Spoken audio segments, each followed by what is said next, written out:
अस्सलाम वालेकुम, रोशीना here. It's been long time. Long time. मैं इस तरह की एक समझ लें हालात में से गुजरी हूँ जिसमें there was no way I could come to make a video. मेरे सारे रास्ते ही बंद हो गए थे, वीडियो तक पहुंचने के भी रास्ते बंद हो गए थे because I was needed somewhere else. I needed to do few things before I could move on.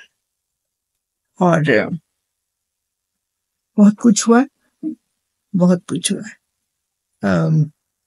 ऐसे लोग मेरी जिंदगी से चले गए हैं जो मैं समझती थी कि they will be there for my janaza, they will be with me till the end of my life. एकदम से निकल गए और जगह खाली हुई कुछ लोगों के लिए। कुछ और लोग जिनसे मैं दूर हो गई थी वो मेरे से करीब हुए।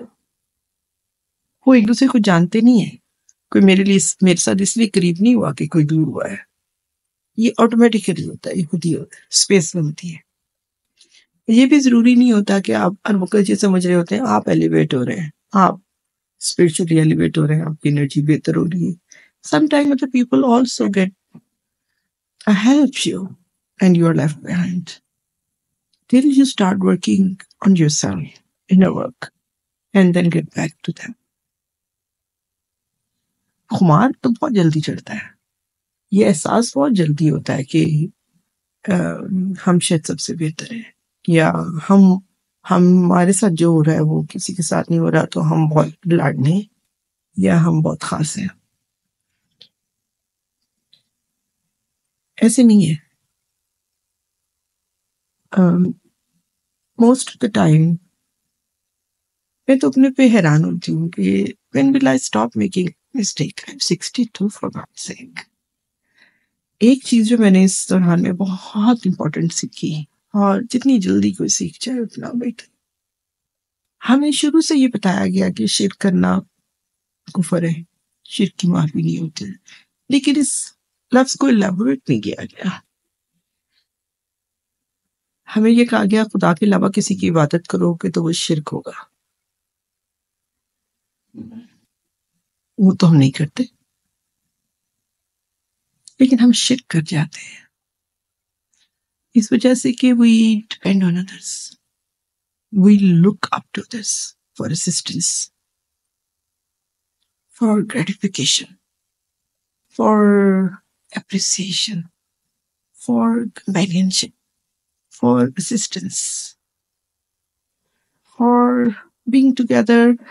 और ये शिट बड़ी बुरी तरह हमारे अंदर इनग्रेन्ड है कि we don't feel complete without people। शुरू से ही ऐसे हमें पाला जाता है, हर चीज के लिए हम दूसरों पे डिपेंड करते हैं। लेकिन आप ये देखें कि छोटी मोटी गलतियां तो अल्लाह मियां पता नहीं हमारी रोज की कितनी माफ करते हैं, लेकिन depending on others for your growth, ये कौन सी ग्रोथ है?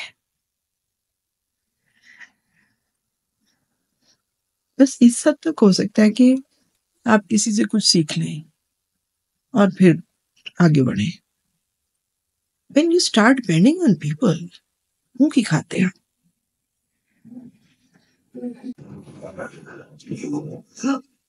हमें अपनी, जैसे कहते हैं ना, आपने सुना होगा कि चादर देख के पाँव फैलाना, इसके भी मानी ये खाली ये नहीं होंगे कि आप अपने अखराजात को अपने रिसोर्सेज के मुताबिक रखें। सिर्फ इसका मतलब ये भी होगा, अगर डेप्थ में जाएं जिससे ये भी पता चलता है आप उतना ही करें जितनी आपकी सलाहियत है, सलाहियत को बढ़ाएं।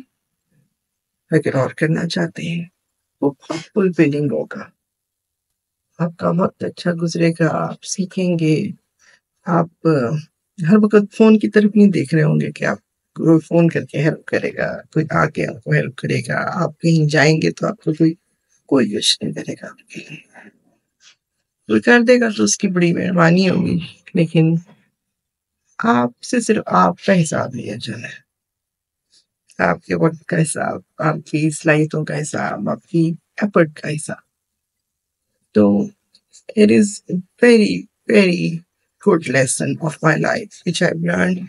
मैंने सोशल मीडिया काम पे मैं करती भी हूँ, लेकिन मैंने बहुत पैसा खर्च किया, बहुत पैसा। मैंने ऐसे लोगों से भी काम करवाया जिनकी डेली वेजेस यानी डेली का उनका काम जो था वो 50,000 वो चार्ज करते थे। Nothing happened, nothing happened. कभी किसी की वजह से मेरे बिज़नेस में कोई बेहतरी नहीं आई, मेरे काम में कोई बेहतरी नहीं आई। हमेशा तभी आई है जब मैंने खुद कुछ किया है। और जो this was my last try जो मैंने की थी क्योंकि जो मैं अगर मतलब बेबी बूमर हो, जेन ज़ी जो है, उनकी तो टिप्स भी होती हैं चीज़ें, लेकिन वो बताते थोड़ी हैं। वो they want to make money, they don't want to waste their time to you. तो ये biggest lesson of my life था जो मैंने सीखा इन दिनों में। और I am back on my feet. I'm never going to stand on anybody else's feet now. You have to keep standing on your own feet. दूसरा किसी वक़्त भी आपके पाँव के नीचे से रैक निकाल देगा, पाँव खींच लेगा, बड़ी बुरी तरह गिरेंगे आप। तो ये बहुत बड़ा एक लेसन है जो मुझे सीखने में तकरीबन 2 महीने लगे। लेकिन I am happy I learned और आई एम ऑन इट। और ये आसान तरीका है, देखने में मुश्किल लगता है लेकिन एक्चुअली ये आसान है और फुलफिलिंग है, रिवॉर्डिंग है। आज के लिए इतना ही।